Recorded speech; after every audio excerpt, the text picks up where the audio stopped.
Bonsoir, très heureux de vous retrouver pour ce 6e épisode d'Innovation. Voici le sommaire.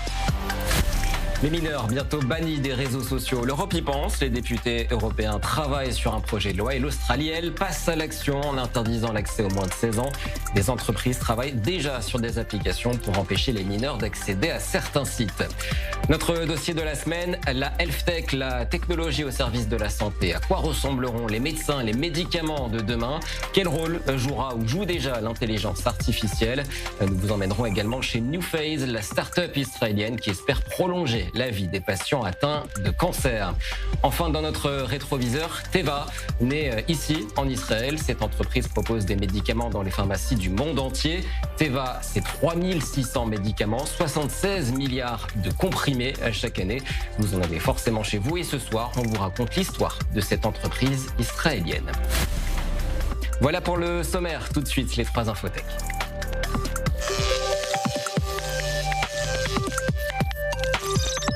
Alors ça y est, on sait contre qui la France jouera lors du prochain mondial de football. Les Bleus affronteront, on le sait, le Sénégal et la Norvège. Nos amis belges, eux, joueront contre l'Égypte et la Nouvelle-Zélande. Des matchs qui intégreront la nouvelle technologie et notamment la généralisation des caméras corporelles sur des arbitres. Des caméras qui pourraient aussi révolutionner la retransmission des matchs. Écoutez à ce sujet Johannes Holzmüller, directeur de l'innovation pour la FIFA.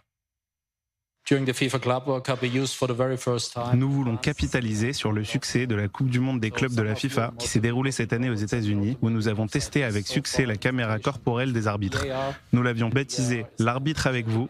Et dans certaines situations, les images étaient intégrées aux retransmissions télévisées ainsi qu'à l'écran géant du stade. Ça donne vraiment l'impression d'y être et ça permet de voir ce que l'arbitre voit en temps réel. C'est donc une fonctionnalité que nous souhaitons absolument généraliser. Mais il ne s'agit pour l'instant que d'un essai. Nous devons donc obtenir les autorisations nécessaires pour pouvoir l'utiliser lors de la Coupe du Monde. Au Japon, encore un robot qui danse, et pas trop mal cette fois-ci. C'est la société japonaise Kawasaki qui a présenté cette semaine Kaleido 9. En plus de danser, il peut également ramasser délicatement un chat en peluche ou sortir les poubelles. Selon l'entreprise, les robots pourraient demain combler un manque de main-d'œuvre dans certains secteurs. Les réseaux sociaux, bientôt interdits aux moins de 16 ans en Europe. Les députés y pensent, alors que l'Australie a déjà franchi le pas. Une législation qui pourrait bien ravir cette entreprise qui développe déjà une technologie de vérification de l'âge. Regardez.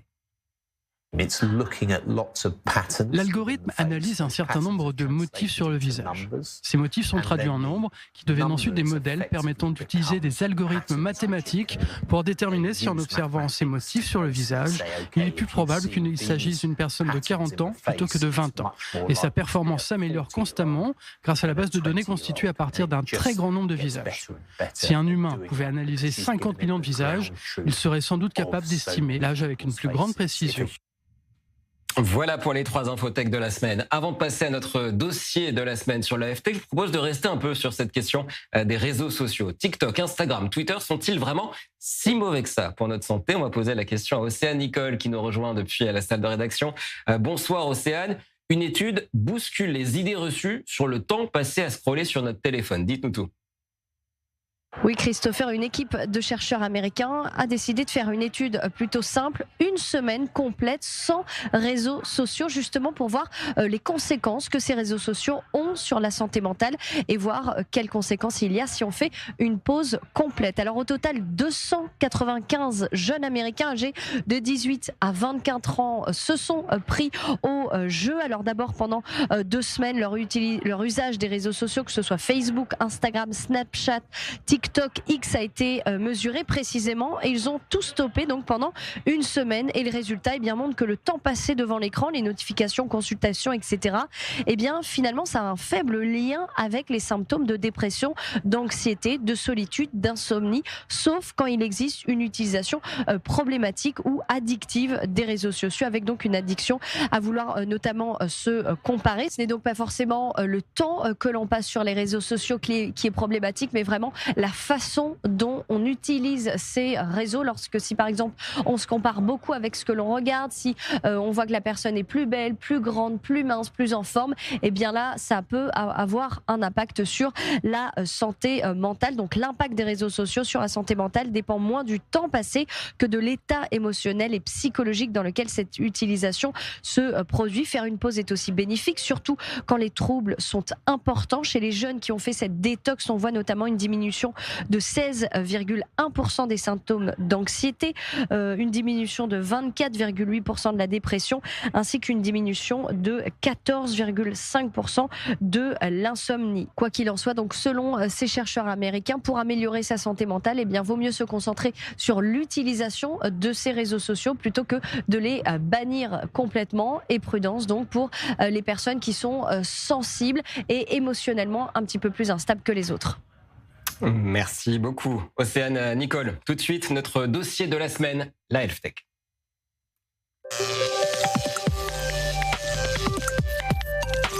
J'ai le plaisir d'accueillir Joe Mullings. Bonsoir, merci d'être avec nous. Vous êtes le fondateur de The Mullings Group. Merci d'être avec nous ce soir sur InnovNation. Votre entreprise est décrite, je cite, comme l'un des recruteurs de talents les plus en vue dans le secteur biomédical.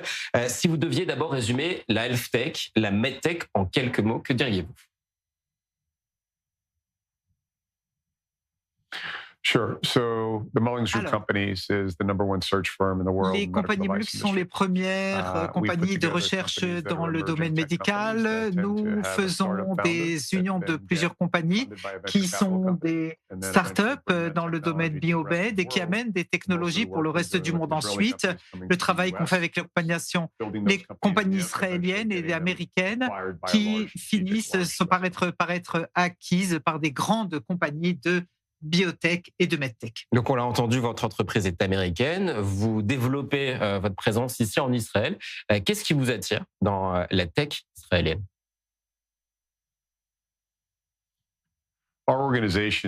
Notre organisation travaille en Israël depuis plus de 20 ans et nous avons fait des recherches de partenaires en Israël depuis cette époque pour des choses très spécifiques. Et nous avons été ravis de trouver ici un partenaire en Israël, Dov Adari, et qui seront à la gestion du groupe Mullings en Israël. On a besoin d'une présence en Israël parce que la tech se développe très très vite. Bien que nous ayons beaucoup travaillé depuis 20 ans avec des compagnies israéliennes, nous savons qu'il est très important d'avoir un Israélien local sur le terrain tout le temps pour représenter les compagnies et nous aider à connecter les startups que nous pouvons ensuite amener en Amérique. Alors, on parle beaucoup d'Israël comme la Startup Nation. Malgré tout, le marché américain reste incontournable, voire vital. Pourquoi le marché américain reste aussi important pour les startups israéliennes ? Quand on pense au marché américain, ils sont excellents pour développer les technologies à grande échelle, la fabrication, la distribution, l'accès aux patients dans les hôpitaux. Par contre, ces dernières années, la construction de technologies et établir et trouver, découvrir la technologie, c'est la renommée d'Israël d'avoir les meilleures technologies dans tous les domaines technologiques, pas seulement médicaux, mais en particulier dans le domaine médical. Ils sont à la pointe d'une des premières technologies qui ont changé la vie des patients dans le monde. Et donc, les États-Unis ont besoin de ces technologies qui sont nées en Israël et s'assurer qu'elles sont bien financées et ensuite, ça les transporter aux Amériques pour avoir les autorisations du FDA et avoir tous les essais cliniques nécessaires pour être enfin sur le marché. Peut-être une dernière question sur l'avenir de la MedTech, de la HealthTech. Comment voyez-vous le médicament de demain, la santé de demain ici ?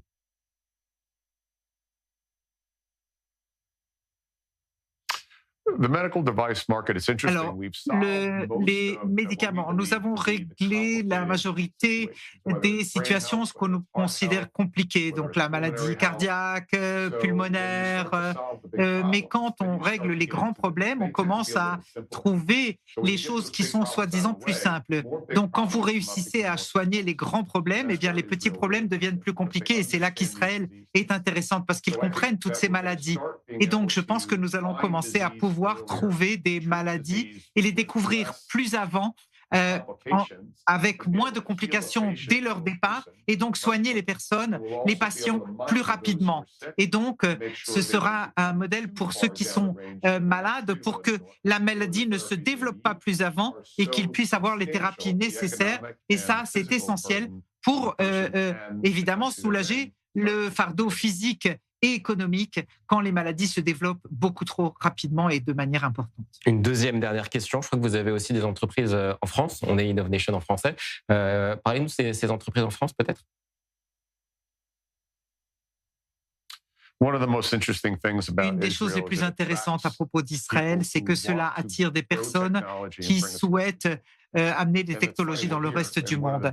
Et c'est pourquoi nous sommes ici. Et une des firmes de capital les plus importantes, c'est Sofianova, et en particulier des investissements qu'ils ont ici aussi en Israël, mais qui passent vers les États-Unis. Donc, on travaille dans le monde entier, en particulier en France, avec des organisations comme Sofianova qui développent ces technologies de première classe qu'on ne peut pas faire ailleurs. Donc, ils ont trouvé leur voie vers Israël et ensuite vers les États-Unis. Un pont donc entre Israël, les États-Unis et la France. Merci beaucoup d'avoir été avec nous.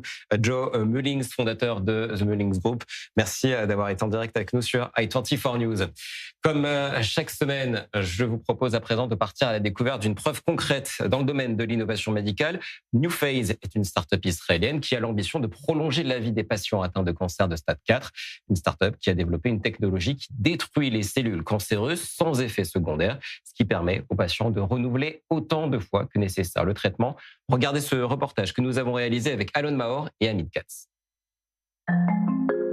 20 millions, c'est le nombre de nouveaux cas de cancer détectés en 2022. Des chiffres en hausse par rapport aux années précédentes et selon les chercheurs, 90% des décès sont liés à des métastases, ces bouts de tumeurs qui ont quitté la tumeur principale et qui touchent d'autres organes. Ici en Israël, une start-up israélienne tente de trouver une solution à ce problème et de prolonger la vie des patients concernés. C'est NewPhase. Laissez-moi vous emmener dans leur bureau. Hi Christopher. C'est ici à Petah Tikva que NewPhase, créé en 2013, s'est spécialisé dans les technologies de traitement du cancer métastatique. Au cœur de l'innovation, des nanoparticules administrées aux patients. L'idée sur laquelle la compagnie a été créée, c'est de prolonger la vie des patients sans effet secondaire. Pour cela, nous avons découvert que si vous pouviez fabriquer des nanoparticules dont on pourrait contrôler la température à l'intérieur du corps, on pouvait détruire les tumeurs et les métastases dans le tissu profond. À l'intérieur de cette fiole se trouvent les fameuses nanoparticules en question. À l'intérieur de ces nanoparticules, de l'oxyde de fer. C'est ce qui fait que quand un aimant est placé à proximité, le liquide et les nanoparticules suivent les mouvements de cet aimant en question. Et cette idée de créer des nanoparticules est née de l'histoire personnelle de l'un des cofondateurs de NewPhase. C'est l'histoire de mon cofondateur. Sa maman avait un cancer il y a longtemps. Elle n'a pas survécu. Son cas a conduit à l'idée d'introduire un nouveau traitement pour prolonger la vie des patients atteints d'un cancer de stade 4. C'est l'histoire personnelle derrière la naissance de cette compagnie. Alors pour comprendre comment cette technologie fonctionne, allons là où les essais cliniques se déroulent, au centre médical Rabin, l'hôpital Bellinson de Petah Tikva. 27 patients suivent actuellement ces essais dans cette salle dédiée à NewPhase. Ces nanoparticules sont administrées à ces patients tout simplement grâce à des perfusions. Si vous regardez des vaisseaux sanguins normaux et les comparez à ceux d'une tumeur, ils sont totalement différents. Dans la tumeur, c'est complètement détruit. Il y a des pores, de véritables trous. Donc les nanoparticules arrivent à l'intérieur. C'est un concept assez simple. Les nanoparticules ont tendance à se concentrer dans les tumeurs. Ça, c'est une réalité connue dans la littérature scientifique. C'est grâce à la configuration des cellules cancéreuses par rapport aux cellules classiques. Une fois les nanoparticules dans ces cellules cancéreuses, c'est sur ce lit que tout se passe. Donc vous vous allongez ici sur ce lit. Ça marche comme n'importe quelle machine IRM, n'importe quel scanner. Il y a une bobine ici qui chauffe et qui émet un champ magnétique sur la zone thoracique du patient. Après avoir ciblé la zone visée, qui en général est vraiment le torse du patient, on lance le champ magnétique. Après 10-15 minutes, le traitement est fini, le patient sort et peut partir. Pouvez-vous m'expliquer comment le champ magnétique fonctionne ici ? C'est assez similaire au processus d'induction dans une cuisine. Là aussi, il y a un champ magnétique, comme sur un four à induction. Ça chauffe la partie métallique qui est à l'intérieur des nanoparticules. Donc on a des nanoparticules qui sont à l'intérieur du patient. Elles sont déjà sur les tumeurs. Et le champ magnétique chauffe ces nanoparticules qui détruisent ainsi les cellules cancéreuses. Mais alors comment expliquer que seules les cellules cancéreuses sont détruites par ce phénomène?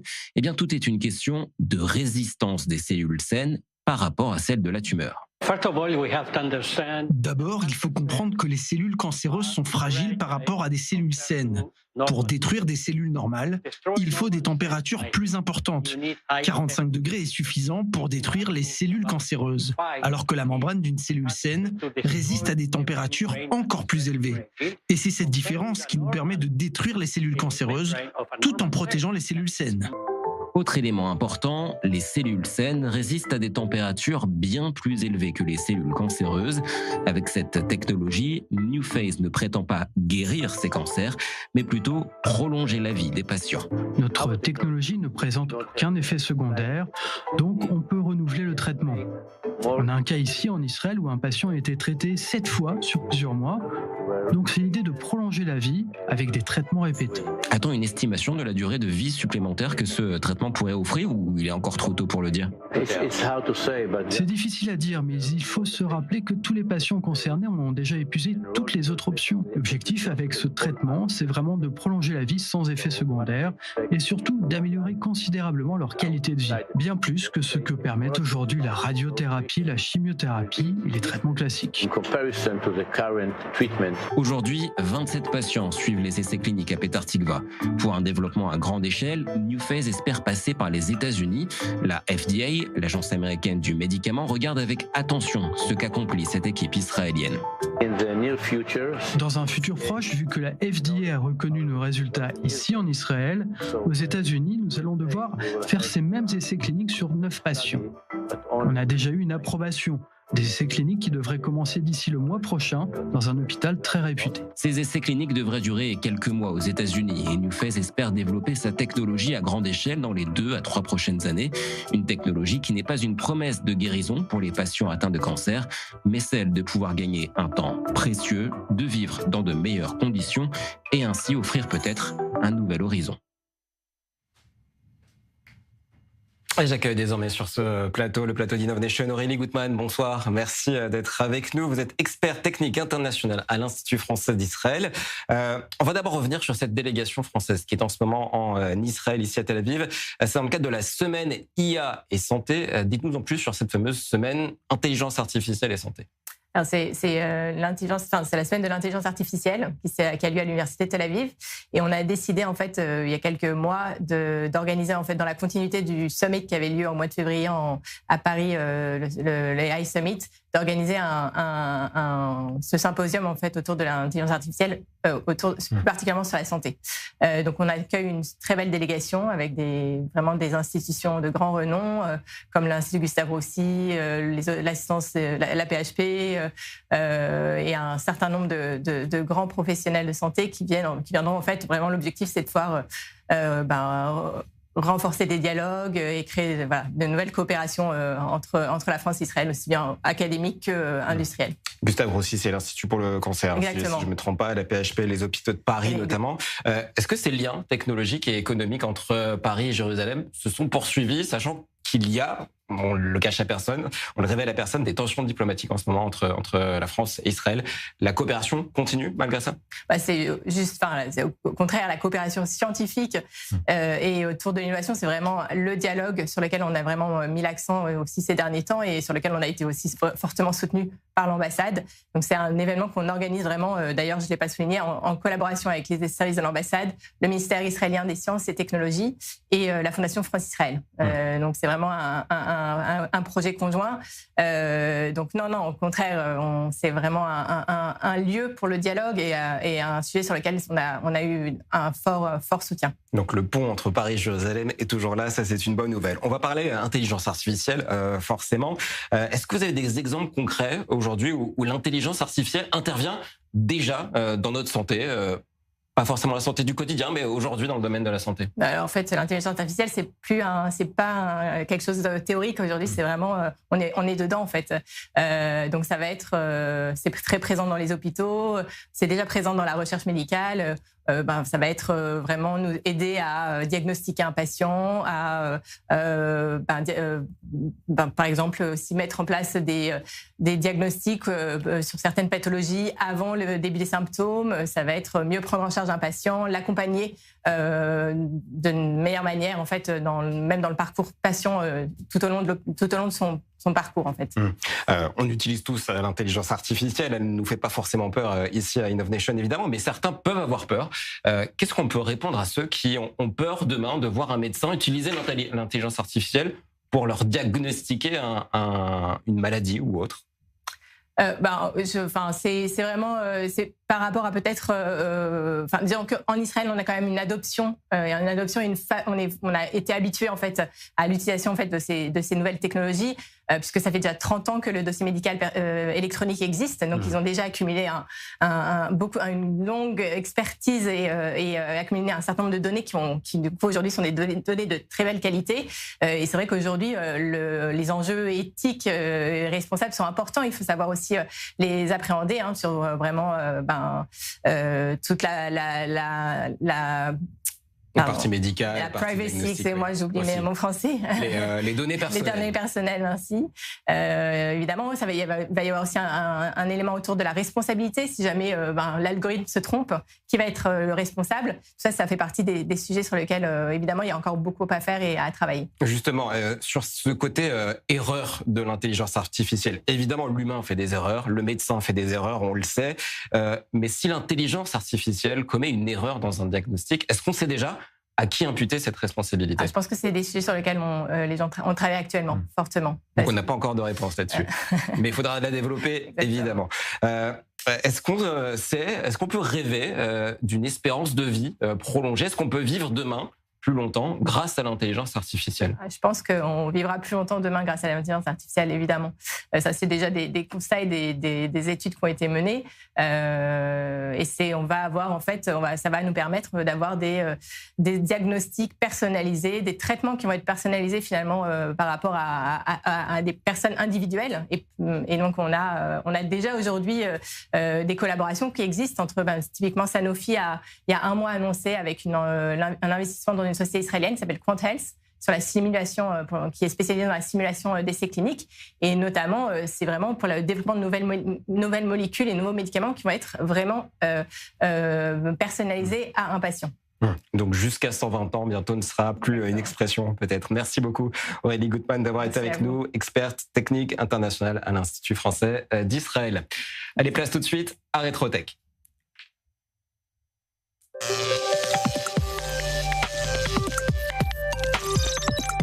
Rétroviseur d'InnovNation cette semaine, la plus grande entreprise israélienne dans le domaine de la santé, Teva. En France, Teva fournit des médicaments à 20% des hôpitaux et des pharmacies. Vous avez forcément une boîte de médicaments Teva à la maison. Et l'histoire de cette entreprise israélienne nous est racontée par Océane Nicole. C'est depuis 1901 que cette entreprise israélienne s'occupe de la distribution de médicaments, d'abord dans la ville de Jérusalem. À l'origine, 2 Israéliens, Chaim Salomon et Moshe Gotel-Levin. Ils décident de créer une maison de commerce pharmaceutique. 3 ans plus tard, ils ouvrent une succursale à Haïfa. Et c'est seulement en 1935 que l'usine se lance pour créer ses propres médicaments. Son nom, Teva, nature en hébreu. En 1976, l'entreprise fusionne avec 2 autres sociétés, Asia Chemical Labs et Zori, pour créer Teva Pharmaceutical. Au début des années 1980, le groupe israélien obtient l'agrément de la FDA, l'administration américaine chargée de la surveillance des produits de denrées alimentaires et des médicaments. Teva commence alors à commercialiser ses médicaments génériques aux États-Unis, puis plus tard en Europe. Parmi les produits phares du groupe Teva, Austedo pour traiter la maladie neurodégénérative de Huntington, Ajovi contre les migraines et Uzedy pour traiter la schizophrénie. 124 ans plus tard, Teva est le numéro 1 des médicaments génériques dans le monde. Le groupe israélien est représenté dans plus de 80 pays dans le monde avec 4300 employés. Teva a d'ores et déjà publié un chiffre d'affaires de 4,5 milliards de dollars au troisième trimestre de 2025, une hausse de 3%. Avant de refermer cette édition, coup d'œil sur ce qui nous attend la semaine prochaine. La semaine prochaine, Innovation fera une sorte de crossover avec Défense, puisqu'on parlera Défense Tech la semaine prochaine. Israël est, vous le savez, à la pointe en la matière. Nous vous ferons notamment découvrir les drones nouvelle génération. On tentera aussi de savoir quelles leçons technologiques Israël a tirées des dernières guerres, notamment de la guerre des 12 jours contre l'Iran. L'Ukraine, elle aussi, avance sur le terrain technologique face à la Russie avec ses drones développés en Europe, mais aussi développés par l'Allemagne. On parlera également évidemment du dôme de fer. On vous racontera l'histoire du dôme de fer, une histoire née il y a plus de 10 ans ici en Israël. Il y a un dôme de fer qui commence à s'exporter un peu partout dans le monde. Rendez-vous donc la semaine prochaine pour découvrir les dernières technologies en matière de défense ici en Israël. Merci d'avoir exploré le futur avec nous. On se retrouve la semaine prochaine pour un 7e épisode d'Innovation. Bonne soirée à tous.